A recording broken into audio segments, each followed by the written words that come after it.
Hello guys. तो जैसे कि आपने टाइटल पढ़ा होगा, मैंने टोटल 10 पॉइंट्स लिखे हुए हैं मेरे अपकमिंग बुक के लिए भी। तो मैंने इंग्लिश में लिखे हुए हैं, लेकिन मैं आपको वो पढ़ के मैं आपको हिंदी में नैरेट करके बताने वाली हूँ। So let's start. पहला पॉइंट, कल की नहीं सॉरी, हाँ कल रात की बात है, लेकिन 12 बजे की बात की बात है। 24 अगस्त को मुझे डेट मिली एग्जैक्ट कि डिक्रीटी मगनी का अराइवल कब हुआ था उनके DM dark bright body form में, जब वो यहाँ पे आए थे कॉस्मोइज्म में। तो उनकी अराइवल डेट है, नॉट कॉस्मिक बॉडी फॉर्म में आने की, मैं बर्थ डेट नहीं बात कर रही हूँ, उनका अराइवल उनके DM dark bright body form में जब वो आए थे, तो उनकी डेट है 17 जनवरी 1934, 17 जनवरी 1934। डिग्निटी उसके cosmic body form of human में था 42 ईयर्स के लिए, फ्रॉम 1935 टू 1977। मियोगिनी अभी भी इस बॉडी फॉर्म में है फॉर 85 ईयर्स, 1941 से लेके 2026 तक, अभी तक। दूसरा पॉइंट, दोनों भी यूएसए बेस्ड है, अमेरिका बेस्ड है। डिग्निटी की फैमिली का बेस है मिसिसिपी स्टेट और टेनेसी स्टेट, और मियोगिनी का जन्म हुआ था, लाइक बॉडी फॉर्म में आई थी स्वीडन कंट्री, यूरोप में। फिर बाद में वो शिफ्ट हो गई टू अमेरिका, जहाँ पे वो और डिक्रीटी एक दूसरे को मिले थे। डिक्रीटी मियोगिनी का कॉस्मिक लाइफ है यहाँ का, वो मेरे और पापा जैसा थोड़ा सा सिमिलर है, जो भी टफनेस था, जो भी कुछ बातें थी, लेकिन अभी कुछ पॉइंट एक पर्सनल फील होते, इसलिए उनकी प्राइवेसी मेंटेन करने के लिए मैं वो पॉइंट्स नहीं बताऊंगी। चौथा पॉइंट है, डिक्रीटी मियोगिनी एक दूसरे को मिले थे इन 1963 में, इन अमेरिका में ही, जहाँ पे उनको तुरंत ही एक बियॉन्ड कनेक्शन फील हुआ था जब वो मिले तब, लेकिन वो डिस्क्राइब नहीं कर पाए शब्दों में, वो बयान नहीं कर पाए कि वो क्या है, और उनकी आइडेंटिटी जो ओरिजिनल है एज डिक्रीटी मियोगिनी, वो भी उनको याद नहीं आ पाई। फिर भी उन्होंने खुद के बियॉन्ड इंस्टिंक्ट के दौर पे ही उनका जो भी कार्य है वो किया है, उनका जो बर्ताव है वो उस हिसाब से ही किया है, भले ही उनको याद नहीं था कि वो कौन है। पांचवा पॉइंट है कि मियोगिनी एक ऐसे ह्यूमन बॉडी फॉर्म में आई है जहाँ पे वो इनफर्टाइल है। इसका मतलब है कि वो बच्चे को जन्म नहीं दे सकती, इन अ वे कि जब भी डिक्रीटी मियोगिनी उनका बॉडी फॉर्म छोड़ेंगे, मतलब जिसे आप कहते हो इस बॉडी फॉर्म की डेथ, उसके बाद उसकी कोई भी नेक्स्ट जनरेशन नहीं होगी उनकी लीगेसी को कैरी करने के लिए, इन दैट वे।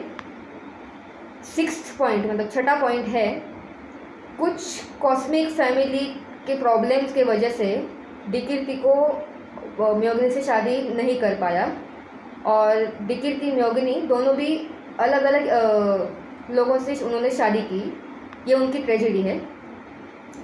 सातवां पॉइंट है, डिक्रीटी को एक कॉस्मिक डॉटर थी, और जो थी एंटस मैरिमिलॉन फ्रॉम एक्स सेंटा एंटस बियॉन्डिज्म, और जो अपने पापा डिक्रीटी को खो बैठी जब वो बहुत ही छोटी थी, और अभी कुछ साल पहले ही उसने भी जानबूझ के उसके कॉस्मिक बॉडी फॉर्म से विड्रॉ कर लिया खुद को।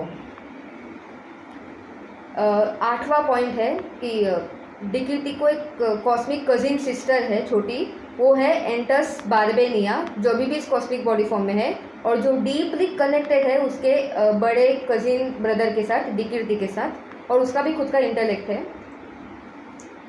नाइन्थ, मतलब नौवां पॉइंट है कि डिक्रीटी मियोगिनी के जो भी कॉस्मिक पेरेंट्स थे वो दोनों EXT एटम्स थे, यानी कि एक्स्ट्रा ऑर्डिनरी एटम्स थे। जैसे कि मेरे पैटर्नल ग्रैंड पेरेंट्स हैं, मतलब मेरे पापा के मम्मी पापा, मेरे पापा के पेरेंट्स हेमंत बलवंत खोखरी के पेरेंट्स, वो भी एक्स्ट्रा ऑर्डिनरी एटम्स थे।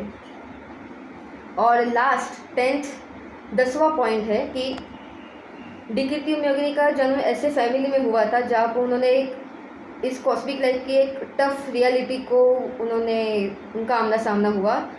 तो जब वो बड़े हो गए इस बॉडी फॉर्म में, डिक्रीटी ने उसकी जेनरोसिटी मैनकाइंड को ऐसे शो की, like every possible human being जो भी उसके पास आया उसने हेल्प करने की कोशिश की, by financial support, health care needs, health care की ज़रूरतें, gifts, donations, safety, security, shelter देना, क्रीचर्स यानी कि एनिमल्स को रेस्क्यू करना, फिर पेड़ पौधों का ख्याल रखना, उनको बढ़ाना, ये सब उन्होंने किया है। फिर उसने ये भी किया कि कुछ लोगों के जो भी ऑब्सेशंस है, एडिक्शंस थे पर्टिकुलर, उनसे छुटकारा पाने के लिए भी डिक्रीति ने कोशिश की है। और अभी म्योगनी की बात करें तो वो लाइक उसका जो कार्य है वो बहुत कम लोगों को पता है, लेकिन मैं उसमें बता देती हूँ कि वो क्या है टोटल। कि उसने भी शेल्टर प्रोवाइड किया है। एक सेकेंड प्लीज।